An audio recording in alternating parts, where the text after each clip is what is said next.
honor. Thank you for being on. Well, V, I'm delighted to be here. This is going to be a lot of fun. I hope.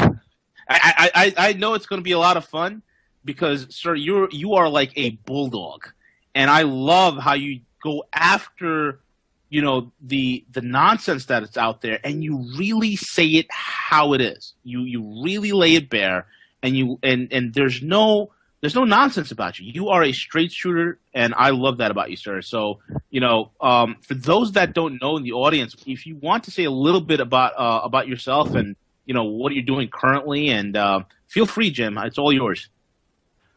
Well, I mean, there's not much to say. I'm a simple person who grew up in the backwoods of Alabama. I now live in Singapore. I have a couple of little girls that I do everything I can with and for, and I'm trying to keep alive, trying to survive these very difficult times, as you well know. Absolutely, absolutely. So, Jim, I mean, you obviously seen the handwriting on the wall, and you, as with many American expats have left the country, you for greener pastures. What do you see as the big transitions that are coming out, or what was the big motivating factors for you when you said, you know what? You see all these things happening. You see what's coming down. Maybe it's time for me to look for greener pastures. And what is your perspective on the global economy as a whole? Well, there are many answers to that question, but the initial answer is the reason I moved to Singapore. I moved here in 2007 was because I had a little girl who was born in 2003, and I have been writing and lecturing and broadcasting for 25 or 30 years that everybody should teach their children and grandchildren Mandarin because it's going to be the most important language in the 21st century. Well, suddenly I had one. I had to do something, and it became very clear. I mean, she was speaking Mandarin in New York. We had a Chinese governess, but it became clear that if I really were serious, I was going to have to be in a place where she had no choice but to speak Mandarin. It wouldn't work in New York. So we set out. We looked at a lot of cities in China, but China's horribly polluted. It's just filthy, right. The places we wanted to live. So we wound up in Singapore so that my daughter would know Asia in the 21st century and would speak Mandarin. As you may know, a lot of people do strange things with their children. They move to near a good football coach or a music teacher or whatever. Well, we moved to Singapore. It's been, I have to say, I almost backed out the night before I sold my house in New York in 2007, but now I'm very, very pleased. We're all very happy here. It's a wonderful experience we're having. Any change, any dramatic change is usually good, and this has turned out to be terrific. So that's the main reason I'm here. That's how it all started, and that's why we're here now. And rightfully so. I think that's the most important thing you do is make the proper decisions for your children. I think about how many Americans just, spend a lot of time trying to find the right football coach or the right this or the right that. But, you've really set up your kids for success. Absolutely. Well, we'll see. I don't know. They both are the best Mandarin speakers in this country, believe it or not, which is a shock to me. I'm very proud of it, but it's a shock. But we'll see. Just because they speak Mandarin and know Asia, that's not going to make them success. You can ask me in 30 years or 25 years if I did the right thing. But at the moment, we're all very pleased. Amen. Absolutely. So, Jim, let's start about this economy. You've been one of the voices in the wilderness that have been, calling this thing from Jump Street, warning the people, warning so many of the those who have a ear to hear what's coming down. What is your take on, where we are? What's happening? And as we're seeing all the capital controls going in place in Europe, in America, just in the Western world, it seems like so fashionable for austerity and the war on cash and so many things. So what's your take, Jim? Oh, you really got the right insights because the world is at the wrong place at the wrong time and taking the wrong actions. Well, we can start with the fact that for the first time in recorded history, you have all the world's major central banks printing staggering amounts of money. Bank of Japan, Europe, Bank of England, Federal Reserve in the U.S. This has never happened in recorded history. You have interest rates at zero, which has never happened and recorded all over the world, not just in one or two countries. This has never happened. You know, everybody you broadcast to grew up being taught that you save your money and you invest for the future. Well, all of those people who did that are now being wiped out by the central banks in the world because they're getting nothing on their savings, whether you're a trust company or a pension plan or an insurance company, getting totally wiped out. And they're doing it for the people who did the wrong things, the people who went and borrowed huge amounts of money with no income, no assets. And so they're being saved at the expense of the people who did what I was taught to do and what most people were taught to do. And so we have a horrible situation going on, and it's going to end unbelievably badly. You mentioned the word austerity, which most people don't even remember anymore. But people talked about austerity. There's no austerity. Every government in the world has higher debt today than it did last year, and will have higher debt next year. The debts have been skyrocketing. One reason we had problems in 2008 was just staggering debt. Well, the debt is much, much, much higher now, V, than it was then. And the idea that you can solve a problem of too much debt with more debt is, I mean, it's ludicrous. It's ludicrous to me that grown-ups can stand up and say, we'll solve this problem. We'll just take on more debt. We'll spend more money. We'll print more money. So we got a huge problem facing us, V. I know you're knowledgeable about it. I hope all your listeners are knowledgeable. I hope they're worried, and I hope they're all prepared because it's going to be a mess. Absolutely. You know, it's amazing to me that, you know, we mentioned about, zero interest rate policy. Now you have the Fed, even, Yellen saying, we might venture or think about doing negative interest rates. And I almost fell off my chair when I heard that because it hasn't worked in Europe. It's not working in Japan. And now these boneheads want to try it over here. It's unbelievable. Well, it's more than it's incomprehensible. You're exactly right. It's unbelievable. It's to me. I'm sure that 5 years ago, 35 years ago, this concept of driving interest rates to zero and printing money and running up debt would save the world. And now negative interest rates. I don't think it's going to happen in the U.S. anytime soon, but that's only because there's an election coming. I don't think that even the central bank has the courage to say to the American voters, you have to pay to put money in the bank. Maybe after the election, because these people are bureaucrats, they're academics, they don't know what they're doing, and unfortunately, you and I and all of the listeners are going to pay for it. Absolutely, and on top of that, I actually put out an article called Cash War on my website, roguemoney.net. And it's with that wonderful, the gentleman from Harvard, Larry Summers, talking about it's time to get rid of the $100 bill. I know. These are bureaucrats and they want power. They thirst for power. But, they take the power from you and me and all of us innocent citizens, all of us innocent bystanders, so that they can have more power and supposed prestige. We need $500 bills. We don't need to get rid of the 100. Let people do what they want with their money, not let Larry Summers tell us what to do with his money. Right, exactly. Him and Rubin being the guys who helped end the Glass-Steagall. Unbelievable. Well, we have a long history of people going to Washington and either changing or certainly trying to change us and doing so. It's and unfortunately, both those two you happen to mention both went to Harvard, which is another problem with Harvard, but that's another story. Yeah, it's like these Keynesians are peppered everywhere throughout the country in every corridor of academia. Unbelievable. Only a fool would count debt as an asset class, and it's a virtue. That's what kills me. See, these guys are literally, debt is a virtue for these people. I know, but again, we're in a phase in history where, as I said, we should all be very worried and we should all be prepared, because whatever they do, what's going to happen is when things get bad, then they're going to try something else foolish, which is going to be wrong. And so be prepared for lots of mistakes because we have to deal with them. And obviously what we want to do is survive and maybe even thrive. But first we need to survive because these guys are going to make a big, big mess of what's coming. And then if we can figure out how to thrive and actually make money on these boneheads, it'll be terrific. Right. Exactly. And that's the point. And that's what I love about you, man.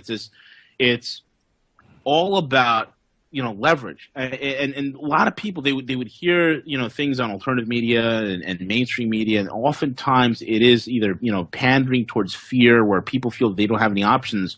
And it's so important that people realize that in every single boom and bust, there are millionaires and billionaires being made. There are opportunities. And it's all about it. These guys, oftentimes, I talk to a lot of people, they think these bureaucrats are gods, Jim, and they're not. These are some of the most fallible, most idiotic human beings put in power that I've ever met or ever had the the displeasure of meeting, so to speak. And the opportunities that can be made from their mistakes are immense. Well, there were people who came out of the 1930s with great fortunes and became, very honored. John Templeton, you probably heard that name. Mm-hmm. He was a guy who had virtually no money in the 30s, and now he's dead now, but he made a vast, vast, vast fortune watching the mistakes of other people. So it certainly can be done if one keeps its head clear and is not afraid to go against the conventional wisdom, because conventional wisdom is nearly always wrong, as you well know. And it will be again. So we have to figure out how to do it. What are the things that you see coming down here, Jim? I mean, there's so many things you called out just on the money. What do you see in the next coming months, next coming years, you see happening within the Western world itself, and in comparison to where you are? I mean, you being in Singapore, with the experience you have in Asia, what's the big, contrast between the Eastern mindset and the Western mindset? And I see that there's a major divide here. I know it's a loaded question, so please take your time answering it. Well, okay. 100 years ago or 125 years ago in America, everybody worked very hard. They invested for the future.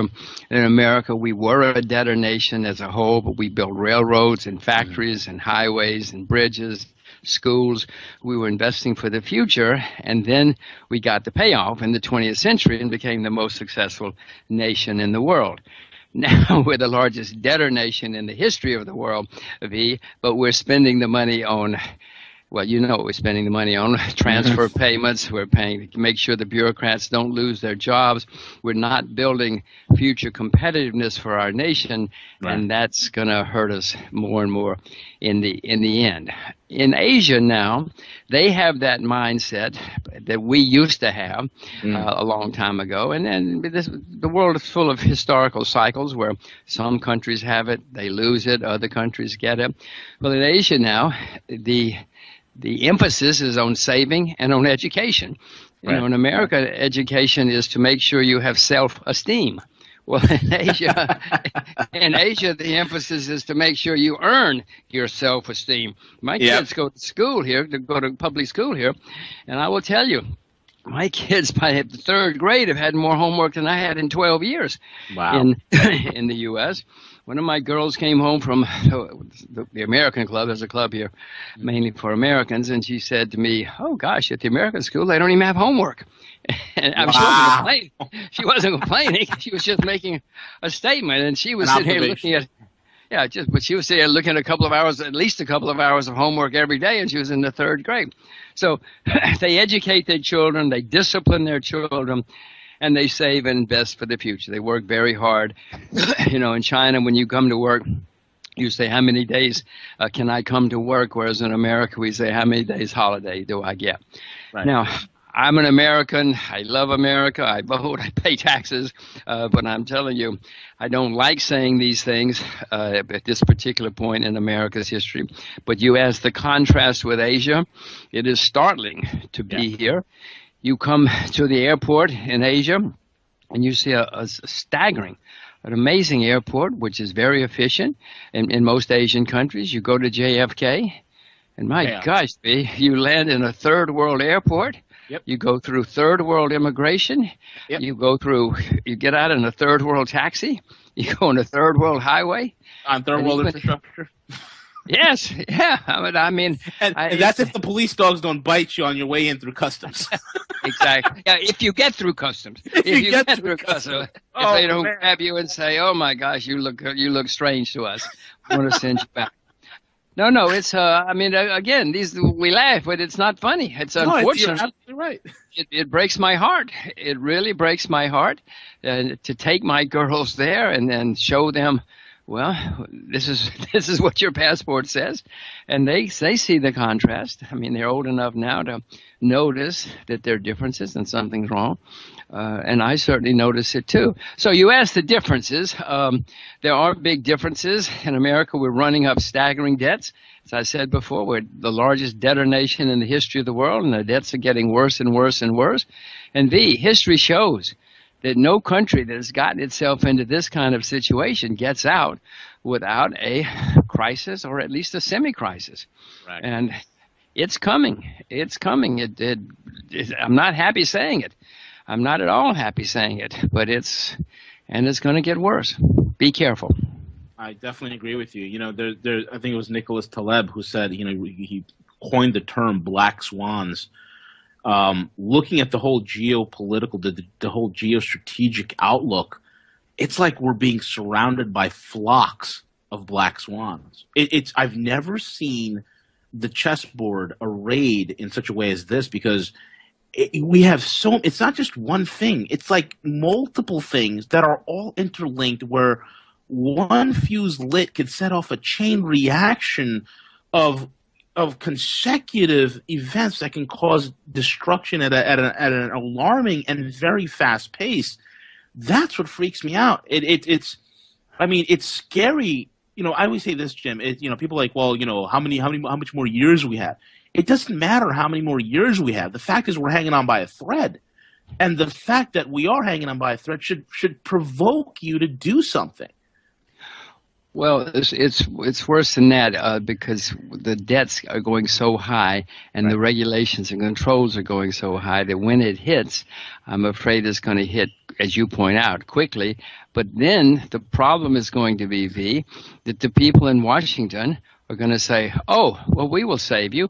But the ways that they come up with to save us are just going to make it worse, because they don't understand the problem. You know, it's amazing that the people who get us into the problem are then going to be the ones who get us out of the problem. They think get us out of the problem, but it will just make it worse and worse and worse. They didn't understand the problem in the first place. It's like in 2008, the same old guys just went around and said, okay, we got to save Goldman Sachs. We got to save Merrill Lynch. We got to save our friends. We got to save Citibank. And so they set out to save them, not caring about the real problem. And now, of course, 8 years later, huge debts, huge money printing. I mean, it breaks my heart. It breaks my heart to be on this show to talk about these things. Yeah. But unfortunately, it happens to be true.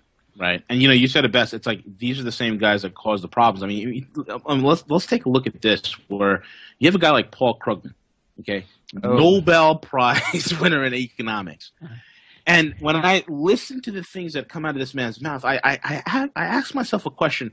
How many acid tablets did it take to get yourself to this level, Paul Krugman? Because his answer, and I know you've heard this before, Jim, where he literally said, why don't we just, you know, mint a $18 trillion coin and pay off the debt? Or maybe we should, he even said this, maybe we should fake an alien invasion. I know. But he said it with a straight face. He said it with a straight face. I know. I mean, people like you sit and say, well, what did he say? Did I hear that right? You go back and you read it, and that's what he said. I had to pause my TV and rewind it and watch it again. I said to myself, he did not say that. He said it with a straight face. I'm like, oh my God. At that point, I knew that all hope was lost. Part of his problem is he's got an Ivy League education. He teaches at an Ivy League university, and he won a Nobel Prize. So he thinks he's smart. Unfortunately, he's not. And unfortunately, you and I are going to pay for it.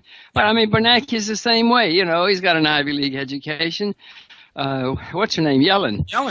She's been down there for 15 years. She's got an Ivy League education. Now, listen, I have an Ivy League education too, so I'm not just totally anti-Ivy League. But since I have an Ivy League education, I know how bad it can be.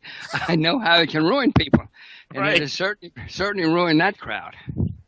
You You're absolutely right about that. I mean, I have a colleague of mine who refers to Yellen as the Lyndon Baines Johnson of the financial world. She is someone who's just been in the system for the longest time and just believes whatever fictitious data is put out by the BLS, the Bureau of Lies and Statistics. It's unbelievable. No, I know, but again, it is incomprehensible to you. It is incomprehensible to me.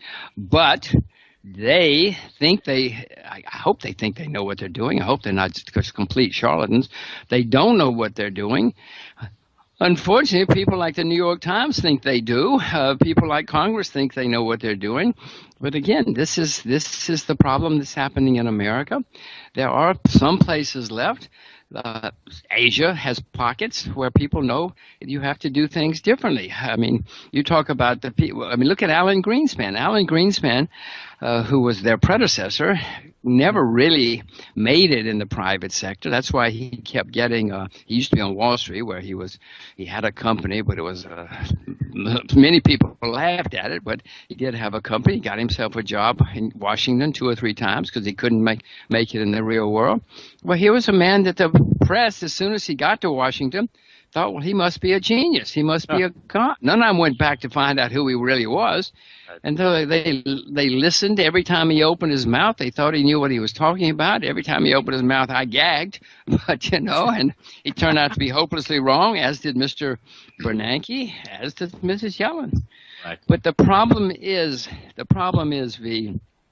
while we can decry and moan, they're doing things that are going to hurt. They're going to affect. Let's say start off saying it's going to affect all of us. I say it's going to hurt us. We have to first of all be knowledgeable about what's going on. We just can't sit here and say, "Oh my gosh!" But then we got to be prepared. We got to do something.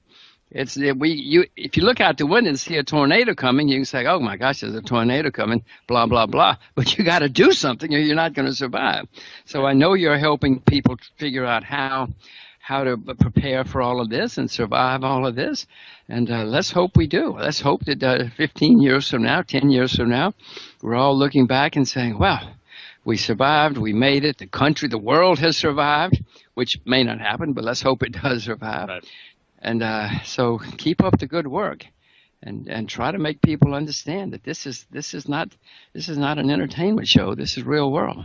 Yeah, absolutely. And there's nothing conspiratorial about what we're saying, and what we're talking about here tonight is people need to understand these are things that if anybody would just take 5 minutes to use this wonderful invention called Google, you could figure out very quickly that what we're talking about is actually verifiable truth. And it's amazing to me. There was a meme that I was reading today on one of these sites. It came across my desk. It said that it's incredible that in such an age of information, that we literally have a deluge of information, that we have so many ignorant people. And it's unbelievable. At this point, in this juncture, ignorance is a choice. Well, yes, V, but we have a lot of information, but judgment. Yeah. Judgment is the problem. If 100 people go into the same room in Washington, D.C., for instance, and listen to the Federal Reserve or Janet Yellen, only 95 of them are to come out of there. 95 of them are to come out not knowing what's happening. Only 5 or 6 are going to come out of there with good judgment and say, oh my gosh, you know what this means? Yeah. Now we've got to do something, because unfortunately, judgment is still in short supply. We all have massive amounts of information, instant information. Right. Judge, if you can figure out a pill for judgment, boy, you'll save the world and you'll get very rich. Unfortunately, judgment's hard to find these days. It's always been hard to find, but especially these days. And part of the problem is we all have so much information, we think we know what we're doing. Right. And historically, one of the greatest developers or teachers of judgment or development of discernment has always been suffering. Suffering always increases some judgment and discernment on you. And I think sad to say we've had it so good for so long. We've become very, almost like very decadent and very laissez-faire in how we process information and what we really truly care about. You're right. If there's a way to get rid of a lot of people say cognitive dissonance, if there's a way to get rid of that, Jim, and we get people to think it'll be, oh my God, it'll be a whole new world at this point. Well, I hope you can keep trying. I hope that you'll keep it up, because there are not many voices in the wilderness, unfortunately. But keep up the good work, and maybe some of us will survive, and then maybe on the other side we can start over with a better process. Absolutely. Better situation. Absolutely. But it's not going to be easy, because, as I said before, America's got the largest debts in the history of the world, and the debts are going higher and higher and higher, and nobody in Washington seems to be aware of it or care. Mm-hmm. And Janet Yellen says, they all say, pile on more debt and everything will be okay. Ruin the people who save for the future. It doesn't matter. We know what we're doing. Well, unfortunately, they don't, and we're going to find out the hard way. Right. Absolutely. Well, Jim, we have a lot of pundits, a lot of individuals speaking about the crisis in China and the Chinese economy is imploding, this, that, and the other. One of the things I do know is that even though the Chinese do have bubbles and issues within their economy, they don't have the type of systemic problems that we have. Number one, and number two, I know that their debt, they don't have any externally held debt, kind of like we do. What do you see in the Chinese mainland, the Chinese market? Do you see the type of fear-mongering that the Western media is putting out there with the Chinese market, or how bad is it, or what's really going on? Well, that's very perceptive and good insight that you bring that up, because I'm sitting here in Asia. I see a lot of the American press, and I'm always saying, did they really say? I mean, it's like Krugman. You say, did they really say that? First of all, last year the Chinese stock exchange was one of the strongest in the world. Yeah, it had ups and downs, but at the end, it was one of the strongest in the world. The New York Stock Exchange, while the averages were flat, twice as many stocks were down on the New York Stock Exchange as were up. If you look at the breadth, it peaked in August of 2014, and the markets have been telling us the markets in New York have been telling us something is wrong. It's been disguised by a few big stocks, Apple, Amazon, Microsoft, a few big companies kept the averages up and disguised what's really happening. So the real problem, in my view, is Washington, D.C., and that's why the New York markets, the American markets, have been deteriorating for a year and a half now. Now, China has problems too, but we'll come to that. The American economy is the largest in the world. Europe as a whole is even larger, Japan, of course, but those three countries or areas, the U.S., Japan, and Europe, are 4 times as big as the Chinese economy. Mm-hmm. 4 times as big as the Chinese economy. So we've got to keep things in perspective. Now, in America, they just shriek about China without putting a few facts on the page. Correct. And now China's having problems. Yes, but if your major customers, which are 4 times your size, are having problems, you are too. The Japanese government will say we are in recession. Many countries in Europe are in recession, and they will say it out loud. So China has the problem that customers, which are 4 times its size, are having problems, and therefore China's having problems too. Now, I'd rather be in China because China has huge reserves, but having said that, in 2008, when the world ran into problems, China had virtually no debt and lots of savings, and they started saved up for a rainy day. Many Asian countries had, and they started spending for the rainy day. Mm-hmm. Now, unfortunately, China too has debt. Mm-hmm. It's not like Portugal, it's not like England, it's not like America, but the Chinese have debt too. So the Chinese are getting whacked by the problems of their customers, and it's going to be worse for them than last time because they've got debt. Mm-hmm. They ran up a lot more debt than they should have. So but the good news is the Chinese government has said we're going to let people fail if they fail. Now that's wonderful news to me because that's the way economies are supposed to work. In America, we refuse to let people fail. We refuse to let people go bankrupt. We bail them out. China says this is red China, this is communist China, I hasten to say. And they say the way the world is supposed to work, the market is a better judge than bureaucrats. This is what the Chinese Communist Party says in writing. It's amazing. They say the market is a better judge than bureaucrats and politicians, whereas in Washington they say, no, we've got to save Goldman Sachs. We got to save our friends. They'll lose their Lamborghinis if we don't bail them out. So China has said they're going to let people go bankrupt. It's going to cause pain. It's going to cause fear. Certainly the people who go bankrupt are certainly going to be in pain and fearful, and the press is going to say, oh my gosh, people are going bankrupt in China. But that's good news, if you ask me, because then you clean out the system. The way the world is supposed to work, V, I mean, you know this better than most, when people get in trouble, they're supposed to go bankrupt. Competent people come, take over the assets, reorganize, and start over from a sound base. Unfortunately, in Washington, what they do is when people get in trouble, they take the money away from the competent people, give it to the incompetent people, and say to the incompetent people, well, now you compete with the competent people with their money. Now, this is absurd economics. It's absurd morality, but that's one of the reasons that we being the U.S., the West, are having more and more problems, and Asia is on the rise. I mean, you asked these questions earlier. I don't like saying any of it. I'm appalled. I'm stunned. I'm shocked. I'm paying the taxes. You're paying the taxes to support these policies. So we've got these problems facing us, but China is going to have problems, is having problems now because its customers are having problems. They have some internal problems.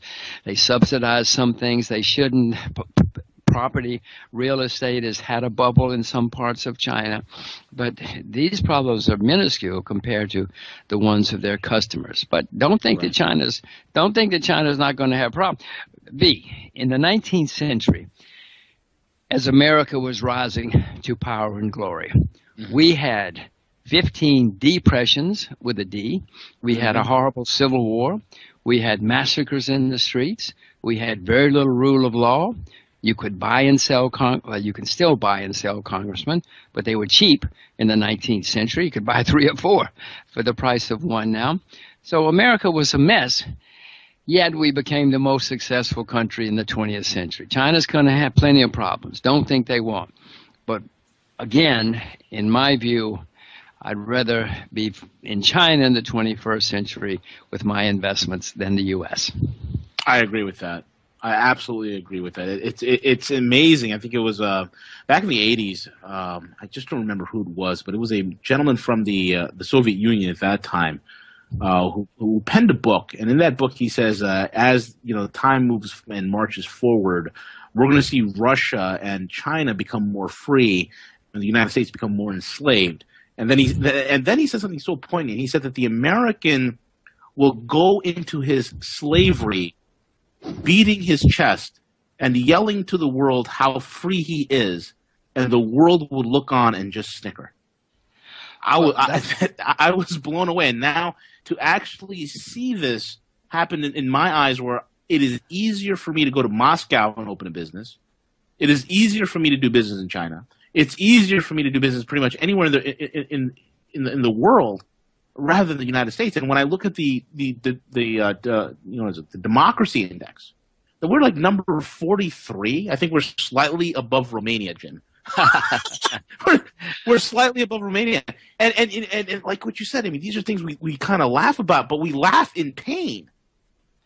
Well, yes, I'm shocked. I'm shocked to hear about that book. I mean, whoever he was, I'd like to find what he's saying now, because he certainly got that right. It is amazing to see the difference. Many of the things that you and I grew up with, like the right to privacy, or that they had to have a search warrant to break down your door. They don't have to do that anymore. They just break down your door. I mean, many of these things that you and I grew up with, the freedom of speech is now being curtailed everywhere, freedom of religion. I mean, all of these things that you and I learned in school or from our parents or grandparents, I mean, it's astonishing how they're being corroded. And yet, and I know many people who'd rather go to Asia or even Russia to do business than in the U.S. Not that there are not problems everywhere, including Russia and including Asia, but no, it's very, very painful for someone who, like me, who grew up believing everything that I was told, only to find out, oh my gosh, wait a minute. These guys have been watching the wrong TV shows. Exactly. And speaking of which, I mean, being from New York, when I heard that Supreme Court Justice Antonin Scalia just dropped dead, first my initial thoughts were, okay, all right, he probably had some health issues and he passed. And then when I heard that they found him with a pillow over his head, I said, wait a minute, people don't have heart attacks with pillows on top of on their faces. It just doesn't happen. And then there was and I found it very suspicious that no autopsy was ordered. They were, rushing his body out to El Paso, Texas, which was a few hours away. They're just, driving around killing time with this guy's body. And I'm like to myself, I don't know what the truth is on that. But there is some suspicious things. But one thing that does cause me to shudder with the removal of Antonin Scalia is the fact that now there is a propensity to have these benches stacked with judges who will just about legalize anything at this point. And now the first thing that came to my mind, Jim, is you're right. It was the freedom of speech. And I thought about that. And I'm like, okay, how is this going to be curtailed? These judges who ramrodded Obamacare down our throats, what are they going to do next? What are they going to do with what we're able to put on the internet, on blogs, on free media, on radio? I shudder to think of the thought, and it's almost as this I'm waking up in a crazy Nazi fantasy. It's I have no other words for it, Jim. Well, again, that's good insight, because some of the laws that we have in the U.S., they also had in Germany in the 1930s. Bingo. I'm not suggesting that we're a Nazi country or anything, but these are facts, whether we like it or not. And unfortunately, it's happening. I don't know what happened to Justice Scalia any more than you do. Right. But I did read, I thought I read that he had been cremated almost instantly, which, of course, I don't think I read that it's not his wishes to be cremated, but he was without an autopsy. Yeah, correct. And that's the other thing that I'm glad you brought that up, because it's the guy is a hardcore strict Catholic. Like, he goes to Latin mass. The last thing he wants to do is be cremated. It's not what they do. But, again, I wasn't there. I have no idea. I only know what I read in the press, and as you and I both know, the press can be, even the internet press can be strange at times. Yeah, absolutely. So one must be careful. Right, and at the end of the day, it's not the death we should be concerned about. It's about who's going to replace him and what laws they're going to enact. That's the bigger concern. I mean, we could, chase all sorts of boogeymen and whatnot and waste our time with it, but we really need to focus on, okay, who is going to replace this guy and what other freedoms are we going to lose because of this? That's the bigger issue. Jim, really quick, man. We got about 2 minutes before the end of this break, and I guess you can continue this on the other side of it. Is what do you see going on in terms of the currencies markets? I see the dollar strengthening. There are people saying that the Chinese are going to devalue again. Why do you think the dollar is just artificially propped up, and why is it so ridiculously high when there's so much tumult globally? Well, that's why, because there's so much tumult, and in times of turmoil, people look for a safe haven. Now, they think the U.S. dollar is a safe haven, but compared to the yen or the euro or the Russian ruble or whatever you want to pick, it is a safe haven. At least it has been historically, which is why I own them. And during turmoil, people race to a safe haven. I suspect it's going to get very overpriced and may even turn into a bubble before it's over. It doesn't mean it won't go down for a while first, because it's been so strong. But the world, it's part of this turmoil, which you and I have been discussing, and the problems the world faces. What do you do in times like this? And the immediate reaction from many people is, the U.S. dollar. And that's why I really appreciate that. Well, thank you. It's funny you say that. My daughter just said I'm supposed to take her to dance. And I said, no, I have to be on the radio with P. And she frowned. But here I am. Don't worry. We found another way for her to get to her dance lesson. All right, good. Because I don't want to keep her from that. God bless. That's awesome. But so, Jim, before the break cut in, you were talking about the dollar. And you're talking about how historically it's always been a safe haven where people were running to. And you mentioned that you could possibly see this going into a bubble, which is pretty interesting because one of the things I've always believed is that the dollar, before this whole thing is said and done, that the dollar will go higher before the whole thing pops. And one of the things that I coined, it was a terminology that I coined, I called it monetary hypoxia. That this thing will just go higher and higher and higher until it eventually runs out of oxygen, and in this sense, liquidity, and the whole thing just goes pop. But so that's where we left off. So if you want to continue to talk about that and where you see this thing's going, go ahead. I happen to share that view. At the moment, speaking in March of 2016, there are a lot of bulls on the dollar, which usually means the correction is coming. When you have too many bulls on anything, I've learned, V, and I'm sure you have too, that when everybody's on one side of the boat, you better go to the other side of the boat for a while. So, and right now everybody is. Most people are bullish on the dollar, so it worries me that a correction may become, which is fine. I mean, corrections are always good. It clears the air, and it means things can go higher eventually. So I own a lot of dollars. It's my largest currency position, and mainly for the reasons you just said. I just hope that not everybody else agrees with us, V, because if they do, then we'll have a correction.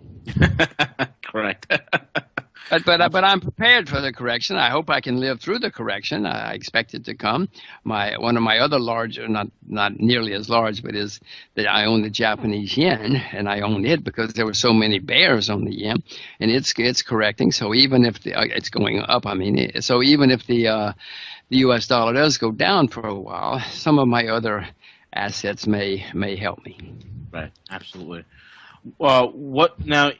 Jim, we see a lot of things happening globally, and I remember back in 2012, I actually, I put an article, and I have actually was on a radio program out of I think Canada or so, and this was I reported upon Russia's purchase at that time with Morgan Stanley. They purchased They didn't buy Morgan Stanley. They purchased Morgan Stanley's energy sector. It's Platts desk.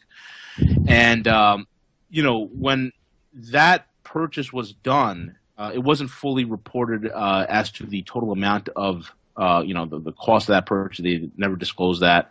But one thing I did know, because being in commodities, I have a commodities background, I said to myself, holy crap, they just bought the second biggest player in petroleum for a lot of like, for instance, at that time you're an airline, you were Delta, you were United, the American Airlines, whatever the heck you were, you had a contract with either Vital or Morgan Stanley for jet fuel.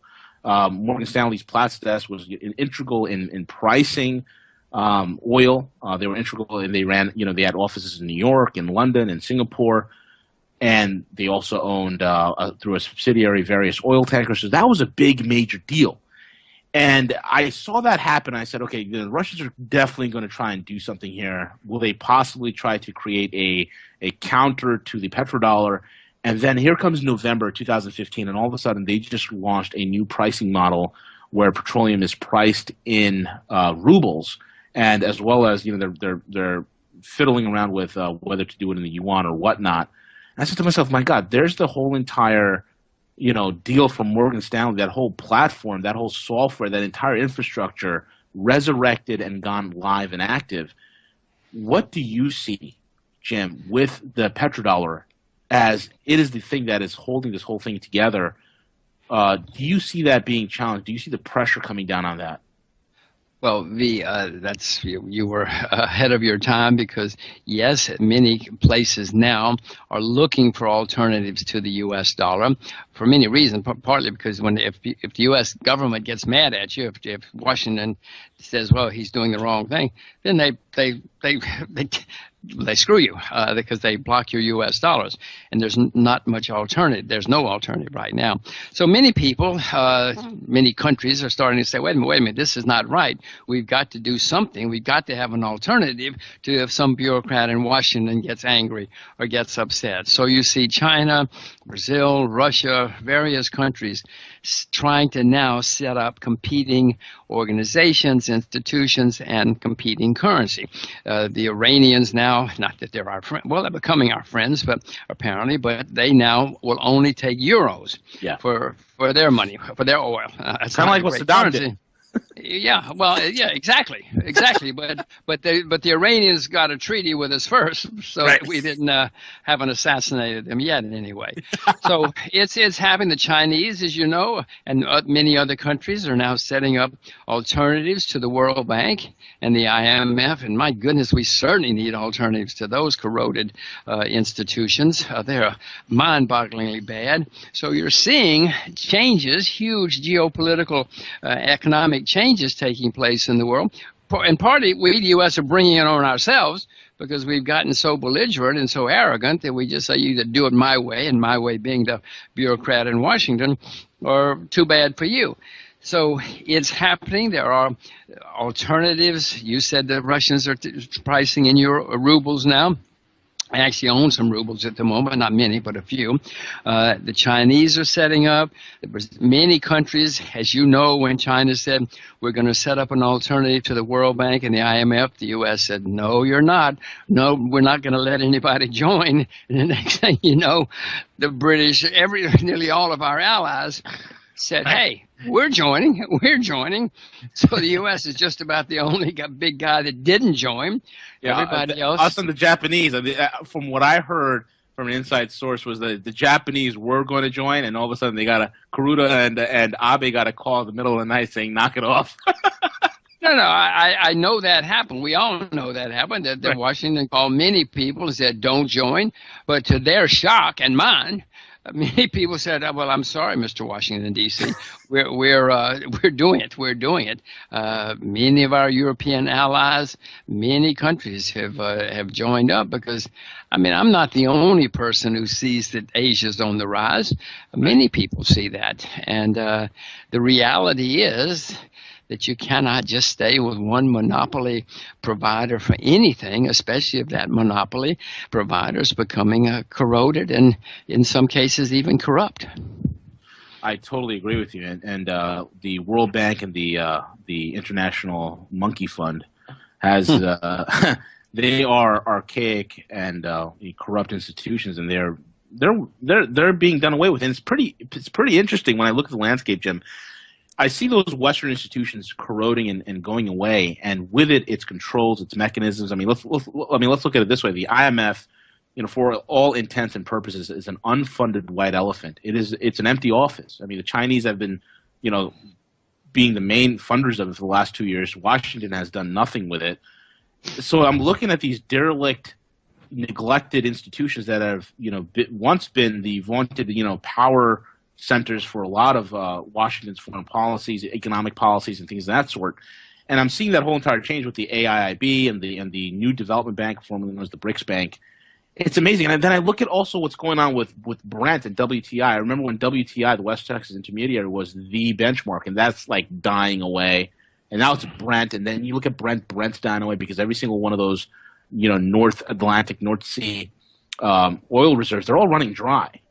And yep. And when I looked at that, and then I looked at what happened at that last OPEC meeting in Vienna, I almost fell out of my chair when I had one of the energy ministers from the United Arab Emirates come forward and say, well, we're not going to act as a cartel anymore. We're going to act in the best interest of our customers. And I said to myself, oh my God, these guys are acting less cohesively and more as every man for himself, since everybody's pumping to oblivion as the central banks are also printing to oblivion. So it is amazing how so many of the infrastructures and institutions that we in the West have relied upon for our normal day-to-day of economically functioning and with trade, that's all being done away with. And I'm seeing this whole thing arise, and you being in Asia, Jim, what about the New Silk Road? What is that all about with China? The New Silk Road, the Eurasian trade zone, what do you see happening with those things? Well, first of all, your insights before were good because we are in a very, very historic period now. Always, the world is always changing, but this decade, in the next few, you're going to see we are seeing, and we're going to continue to see staggering changes. It's been 70 years since the Second World War ended, which started a whole new era, but now many of those institutions and ways of doing things are coming to an end. And on the other side, you're going to see huge, huge, huge changes going forward. The new Silk Road, the one, as the Chinese call it, one belt, one road, well, they're changing geography. It's very rare in world history that geography changes. The railroad changed geography. The fast steamships changed geography. When the Europeans found the Western world or found the way around Africa, that changed geography. But we're seeing huge changes now. The Chinese are building, and the Russians are building railroads, fast railroads across the continent from Asia to Europe. If you put something on a train in China now, it will get to Berlin a couple of weeks or more sooner than if you put it on the boat, and it's happening. I happen to live in Singapore, which is a huge port, and that's going to hurt Singapore a lot because of the shipping is going to hurt.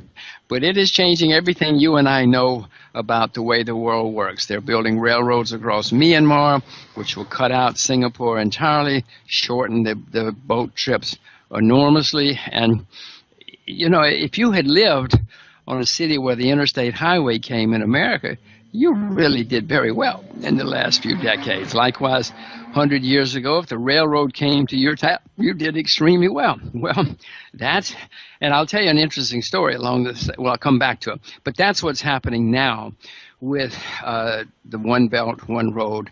New ports, new railroads, new highways, all are being built, which is going to change history, change geography, and therefore change history.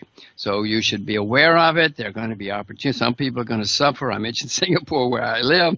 It's going to suffer relatively anyway. Others are going to benefit. Now, I want to tell you my story because it's a good story. And we'll come back to that if you want. After the Second World War, Birmingham, Alabama, Memphis, Tennessee, and Atlanta, Georgia were all about the same size and of equal importance. Birmingham and Memphis rebuilt the railroad stations. Atlanta went and built a big airport.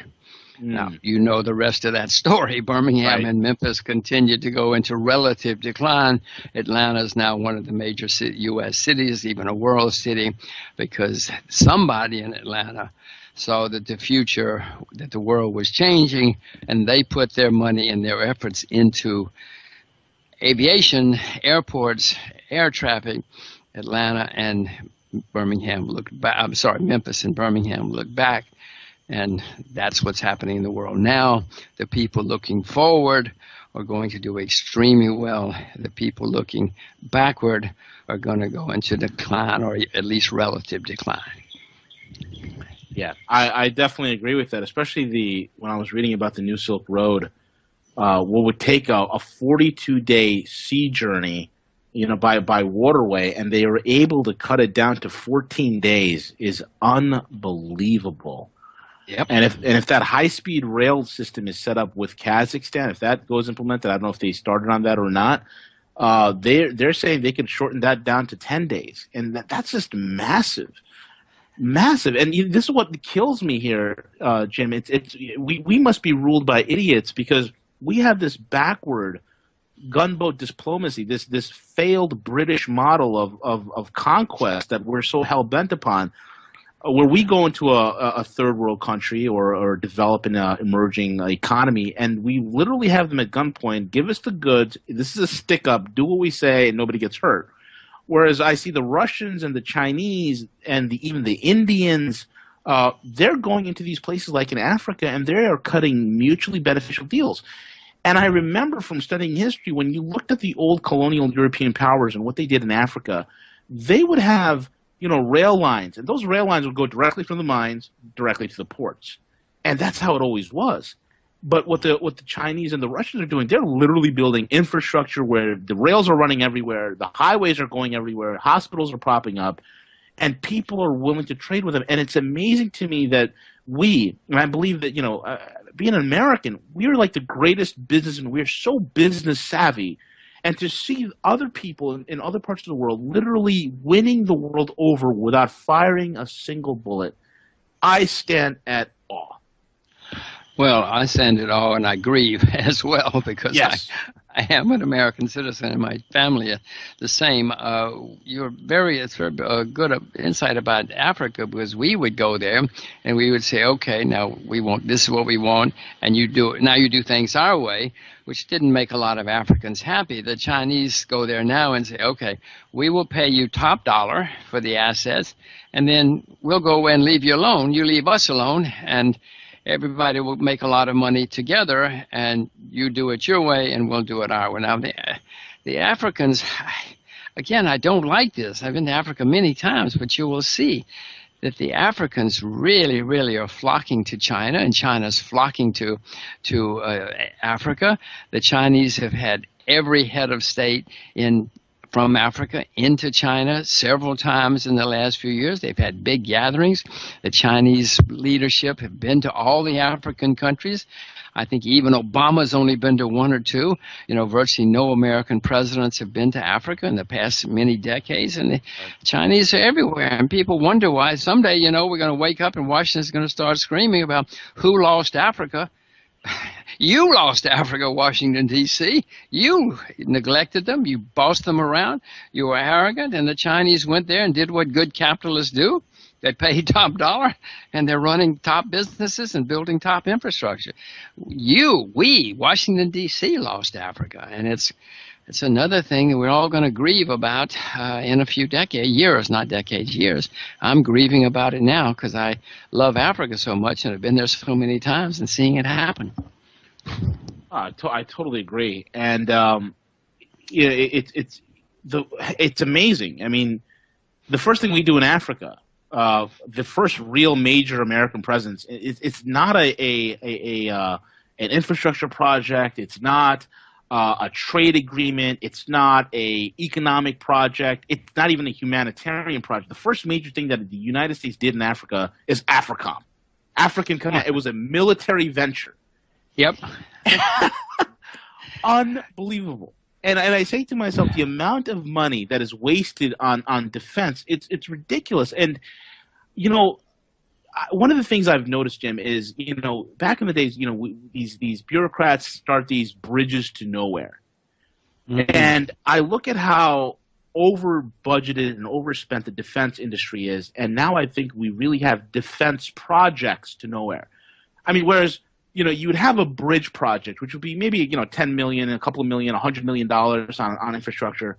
Now you have weapon systems like, case in point, the flying lemon known as the F-35. It's a fat pig that can't fly, it can't turn, it can't shoot, it can't even get out of its own way to save its own life. That fat, bloated pig of a plane, that thing is running defense costs into the trillions. It's a defense project to nowhere. And I'm flabbergasted that American taxpayer money is spent on such frivolous nonsense. Unbelievable. And then you see the Chinese come out a week later with a plane that looks very similar but actually flies and can turn. Yes. Well, I'm glad you said it, because if you're the American press, the spin will be, don't worry, everything's going to be okay, and Exactly. we'll come out ahead in the end. But, V, we have troops in over 120 countries around the world. Right. We're spending a huge amount of money making enemies. Most of those guys are not getting us friends. They're making enemies in most places. But you and I are paying for it.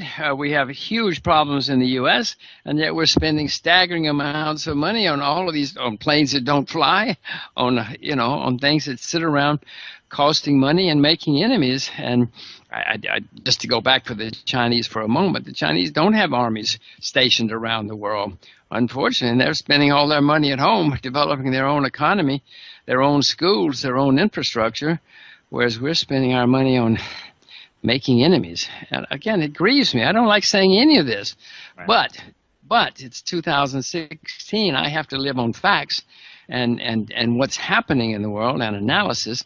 I cannot spend my time thinking that this is 1956 because it's not 1956. No, it really isn't. What do you think is going to happen to the dollar as world reserve currency? Well, there are people already trying. There's no alternative right now, but there are people looking to develop alternatives. The BRICS banks, as you mentioned before, they are trying to come up with ways, alternatives, and competing currencies or payments. Part of this problem is the payment system. The payment, everything has to go through in U.S. dollars, has to go through New York or through the U.S. to clear dollars. If you're doing something in dollars, it has to go through the U.S. and the U.S. controls the system, and therefore the U.S. bureaucrats can say, "Too bad, we don't like you. We're going to block it." So that has made many people unhappy and upset, and so they are developing alternative payment systems, which means they're developing alternative currency systems. I don't know what yet is going to emerge. I would suspect that the renminbi, the Chinese currency, will emerge.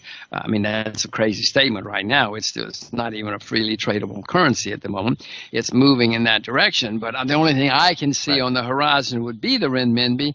The world needs something to compete with the U.S. dollar. I suspect it will be the renminbi, and who knows, maybe something else down the road. But again, we've shot ourselves in the foot. We've made so many people angry that they've said we got to find some alternative, something to compete. And in your lifetime, my children's lifetime, you're going to see once upon a time, it was the British pound sterling that dominated the world. Well, that changed. Once upon a time, it was many other currencies. That all changed as the world changed, and we're living in interesting times. Unfortunately, that's a Chinese curse. It's a Chinese curse, by the way. May you live in interesting times. We certainly are. Because the interesting times usually cause turmoil and chaos in some cases. Totally. The Middle East. What a mess it's been. We have, look, I put an article on roguemoney.net. It's called Not Mageddon. Because, a lot of people are thinking what's happening in the Middle East, Armageddon, it's the end of the world, this, that, and the other. And what I'm trying to say is it's not, because even though Erdogan, whom I call the turd in the hummus bowl, for lack of a better word, the man's nuts. Well, I haven't read your article, but I will have to say, and I don't want to, but there are lots of people in the Middle East making mistakes these days. Oh. It's staggering. It's not just one or two. It's not just the Arabs and the Israelis or something. My gosh, there are at least a dozen people. Yes. You sit and say, how could that happen? And then you look to your left and say, how could that happen? And then they just one after another. They're all. But again, you and I are going to pay for this. You and I are going to pay for this, V, and the listeners. Fortunately, I hope, and it's obvious that you're knowledgeable and are getting prepared. But I mean, go ahead, because what the Turks are doing, they're dumbfounded. But then what the Americans are doing, what everybody's doing, is mind-boggling. Yeah, and unfortunately, because of all those mistakes, you look back at history and you see that wars come out of places where there's a lot of turmoil and cross currents, such as before the First World War down in the southeastern part of Europe. There were all sorts of crazy things going on, and the next thing you know, it was called World War I. I don't like what I see there, but because so many people are making mistakes. I mean, if you and I sat down and talked about who's doing what to whom, most people would say it's incomprehensible. How can that happen? How can the Turks be doing this? How can the Iranians be doing that? How can the Americans be doing the other? And yet we are. Correct.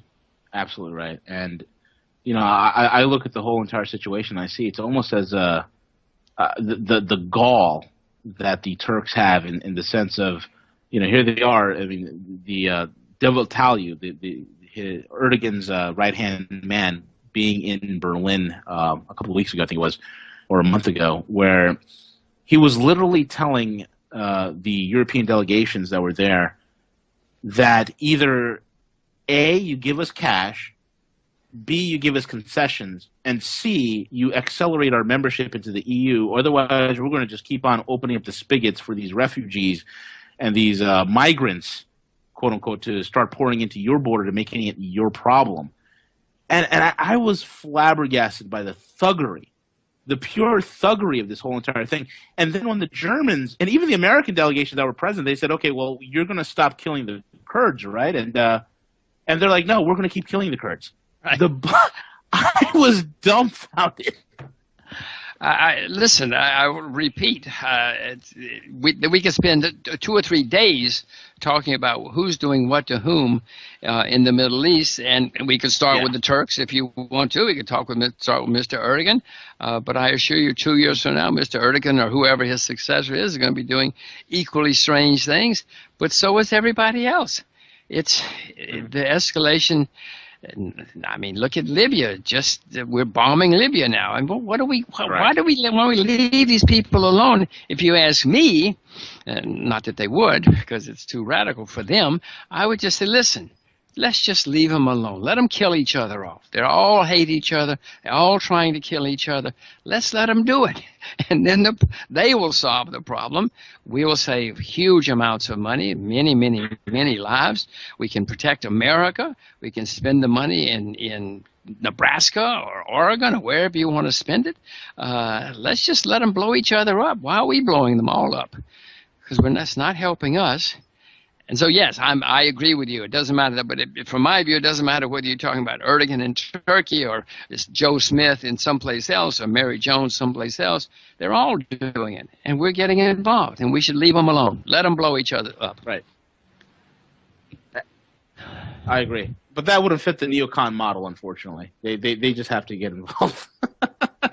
I know, but I wish it were just the neocons, but it's everybody. It is everybody.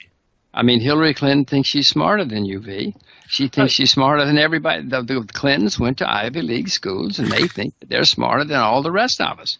Well, Jim, she's smart enough to keep a server, a high-security server in her bathroom. She's brilliant. I told you. She went to an Ivy League school. She thinks she's smarter than you, V. They all do.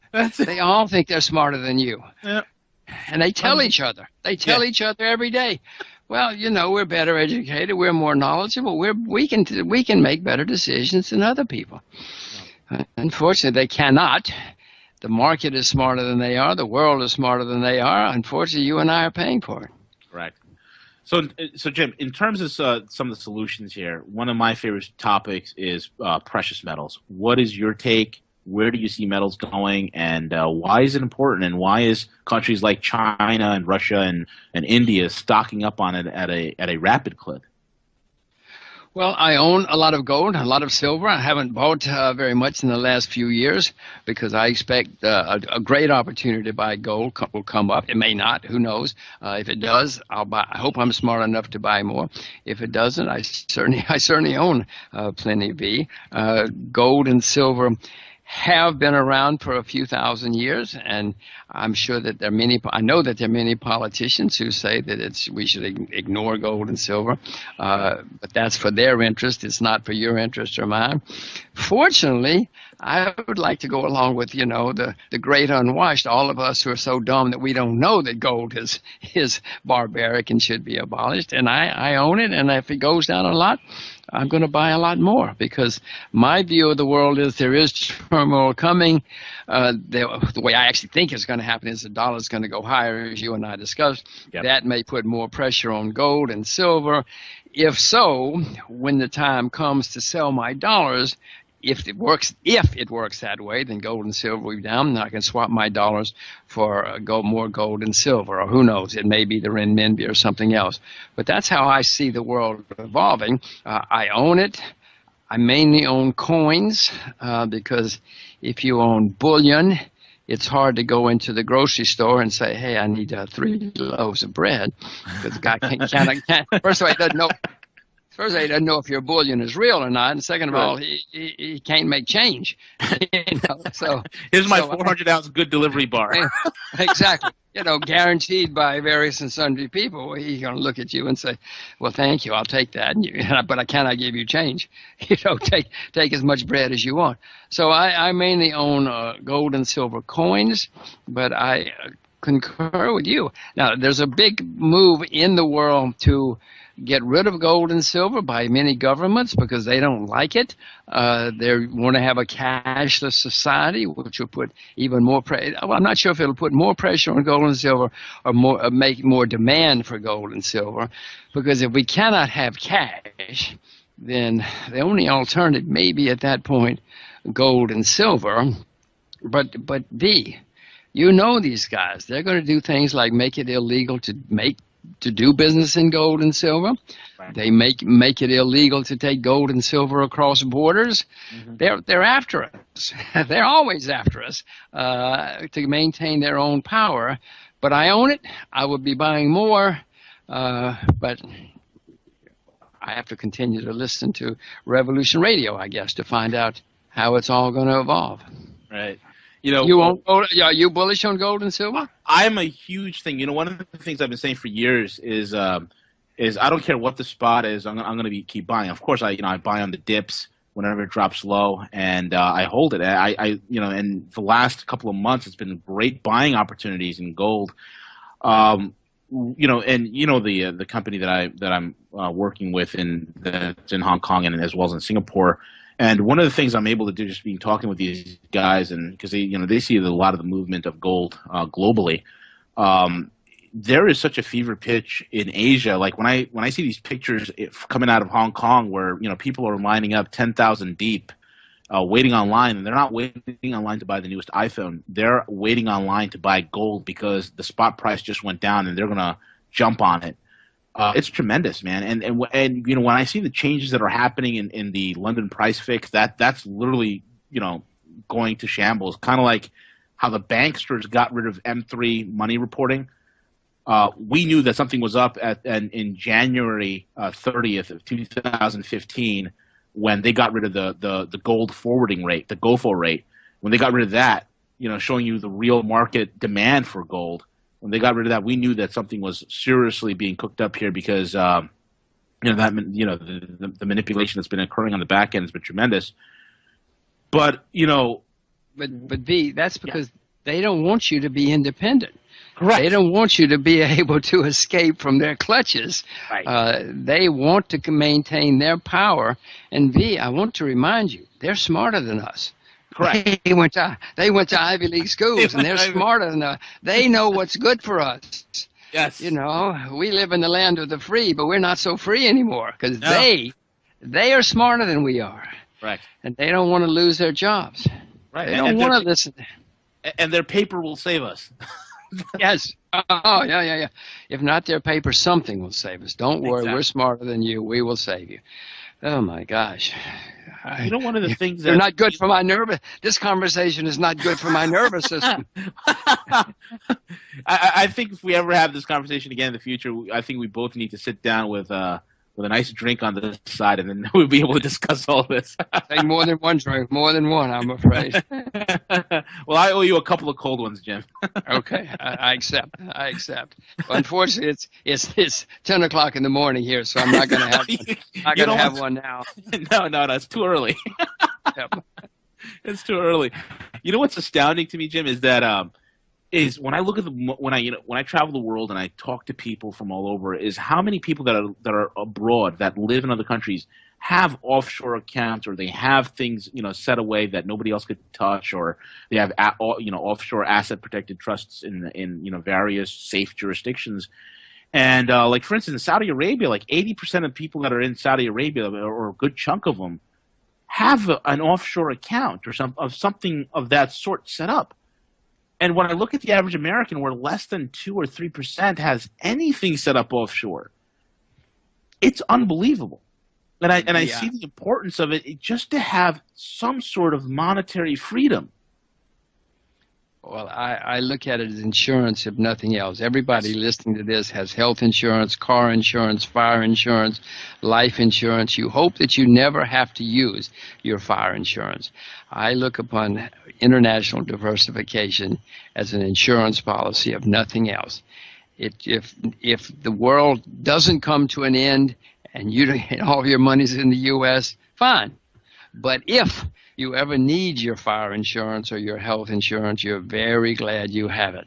So, and there are great opportunities in other places besides the U.S. If you'd invested in Germany 50 years ago, you'd have made a whole lot more money than in the U.S. or Japan or something like that, or Singapore 40 years ago, or Hong Kong 30 years ago. No, there are great opportunities outside your own country, whatever your own country is. And I say this to Germans and Australians and everybody else. Everybody should have some insurance of having some of their assets outside their own country, no matter how good their own country is. Absolutely. It's amazing to me. It's us and a little despotic little country in Africa called Eritrea. I don't even know if I'm even pronouncing it correctly. Yeah, Eritrea. Yeah, Eritrea, right. Only two countries in the world that actually tax their citizens who live abroad, wants their citizens to report on their funds, want to know everything about you. It's unbelievable, man. Well, yes. I mean, you raise a lot of interesting, even more interesting questions. I can see you're pretty knowledgeable about what's happening. Yeah, America's the only country in the world, nearly the only country in the world that taxes you no matter where. There are people who have not been in the U.S. for many, many years and don't earn a penny in the U.S., and yet, right, if they have an American passport, they have to pay American taxes and report everything they do, every afternoon, every morning to the U.S. government. Now, that's not the way it is in anywhere else in the world except Eritrea. Now, is that good? Is that bad? I don't know. I'll leave that to the American voters to decide. I would vote against it because I don't quite – I mean, I go to the U.S. a lot and I vote and I pay taxes, et cetera. But there are many people – I know people are giving up their citizenship just because they are so afraid that they might make a mistake on their taxes, an innocent mistake, that they would be crucified. So, no, you bring up some very interesting and insightful points, which now I have many assets outside the U.S. and have for over 50, well, not over, but over 50 years. But, and I pay taxes. I report them all because I know there are penalties if you don't. But it's not a just or wise system, if you ask me. And we're driving people away. Yeah, there are Americans who are giving up their citizenship, not me, but there are some. But there are many other foreigners who will not take their money to the U.S. now, will not invest in the U.S. Now, plenty do, don't get me wrong. But there are others who say, wait a minute, no, I'm not getting into that nightmare, that potential nightmare. So we're shooting ourselves in the foot, whether we know it or not. Yeah, I wholeheartedly agree. And it's almost as if we are we're in a nationwide brain drain, a nationwide talent drain. It seems like our best and our brightest are seeking other pastures in order for them to go forth and make their investments and their riches and create wealth for them and security for themselves. It kind of reminds me of back in the 80s when you had a colleague of mine always reminded me of this, where Washington State was in such an upheaval economically that they were in massive layoffs. Boeing looked like it was about to go under, and there was a headline. I think it was on the Washington Tribune or one of the newspapers, or the Seattle Times, something like that, where it says, "Will the last person leaving Washington remember to turn the lights off?" Well done. Well done. And I feel it's literally I'm living the novel Atlas Shrugged, literally. Yes. Well, unfortunately, you happen to be correct. Yeah. That we're not doing good things in America. I mean, I hate saying all of this, V. Yes, because I am an American citizen, voter, etc. Some of my happiest times have been in the U.S. Fortunately, I've had very, very happy times outside the U.S. too. Mm-hmm. I do know there's another way to do things. But most Americans don't have much international exposure or experience. A third of American congressmen, when they're elected, do not have passports. Yes. And I don't know the statistics for the nation as a whole, but most Americans have no clue about the rest of the world, which is a part of the problem of our education system. Right. Most Americans couldn't find the Pacific Ocean on a map or know why it matters. Who cares where the Pacific Ocean is? Or, what difference does it make? Right. Well, unfortunately, it makes a big difference, and the world is becoming more and more international as we speak and as we live. I'm trying to teach my children as much about the world as I can, because I know that in their lifetimes, they better know about the world or they're going to suffer. Yeah, absolutely right. And I think there was a statistic I read somewhere that the only other people that are less traveled than Americans are North Koreans. And I don't know exactly where the cross-section of the demographics, where they got that from, but I kind of can see that. I mean, apart from your, coastal cities or your main hub cities like in New York, Los Angeles, Chicago, things of that sort, where you have people that do travel abroad, there's a good mixture of demographics there. When I get into the heartland of the country, and when I talk to people that are, that are in the heart of the United States, they not only do not travel abroad, I love when they say this. They're like, America's the greatest country in the world. I'm like, okay, well, have you been anywhere else? No. I will never leave this country. Like, okay, well, that kind of limits your expertise in saying that this is the greatest country in the world. And it's shocking to me where they can't find Syria on a map, but they are more than willing to advocate bombing it. But at the same time, they're pro-life. I mean, what? Yeah. Now you and I are having fun at the expense of Americans, and it's absolutely everything you say is correct. Unfortunately, many people like that in the world have traveled the world a few times. Americans are not the only ones who don't understand. We're the worst, or among the worst, as you point out. But there are plenty of other people. You talked about Erdogan before and the Turks. I mean, goodness knows, plenty of Turks making plenty of mistakes. Oh my God. But in America, it's one of it's one of our great strengths historically that we were somewhat isolated geographically and could afford to be isolated. But those days are gone. This is not 1916. This is 2016, and those oceans. Now, at one point they were great advantages for America. Now it turns out are not so good for Americans. And I know that travel is the best way to educate yourself. Forget going to an Ivy League school. Travel. You'll learn a lot more if you travel on your own, not on a tour group. Travel is perhaps. My wife is from a small town in North Carolina. She hadn't been very much. She and I went around the world, and she will tell you over and over and over again that travel opened her eyes and taught her more than anything else that she's ever done in her life. And I'll tell you the same thing. I grew up in the backwoods of Alabama. I didn't even know where China was when I was 8 years old. And now my children can speak Chinese at age 2. They can speak Chinese. So I know that travel will teach everybody a lot. And I wish that we could somehow give every American a passport and say, okay, guys, now go see something. Go see somewhere. Even if you don't have a good time, go and have the experience. If you get rich, I hope you give everybody a passport. I give people passports all the time when I travel. It doesn't cost very much, and it's a cheap way to change people's lives. Oh, I totally agree. Jim, we got about 10 minutes left. What are some of the solutions that you suggest for people to protect themselves? Well, how many days do you have? No, V, that's the most important thing we need to be addressing in 2016, because it is going to be a huge problem going down the road. The first thing I say to everybody is please stay with what you know. Don't listen to me. Don't listen to V even. Don't listen to anybody. Stay with what you know, because listen, first of all, I make mistakes. Oh, V, let me tell you about my first wife. You want to talk about mistakes? Oh, my gosh. I ran into her the other day. I'm so glad At the time, I was miserable when we split, but now I am so glad. So we all learn from mistakes. I hope we do. I could tell you about mine as well, so that's good. I'm sure everybody listening to this show can tell you about their first spouse and what a problem it was. But stay with what you know. Stay only with what you know.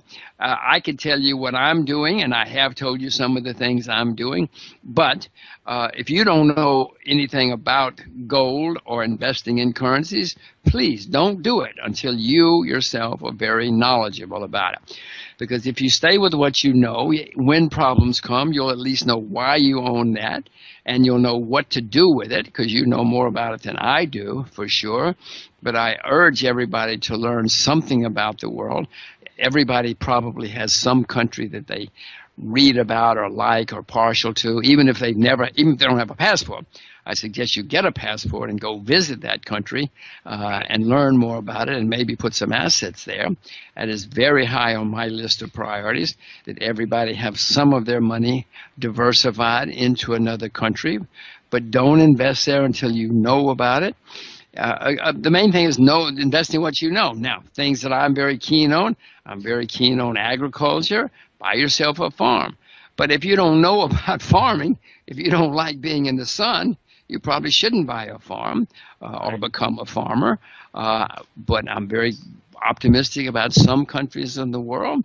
But if you cannot find any place on the map, wait until you're knowledgeable.